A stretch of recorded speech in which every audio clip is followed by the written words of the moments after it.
Welcome to a Foxy Tech Tips tutorial on turning the auto start-stop on or off on the Seat Arona.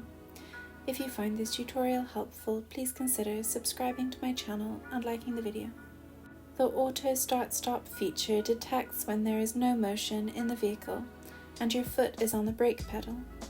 It will then turn the engine off. When you press the clutch, the engine will then automatically turn on again. To turn the setting on or off, you need to press the button that says A off to the left of the gear stick. When the button is lit up orange, the auto start-stop is switched off.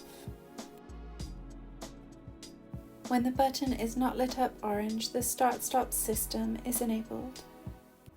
And that draws an end to this tutorial. Please like the video if you found it helpful and subscribe to Foxy Tech Tips for more Seat Arona tips and tricks.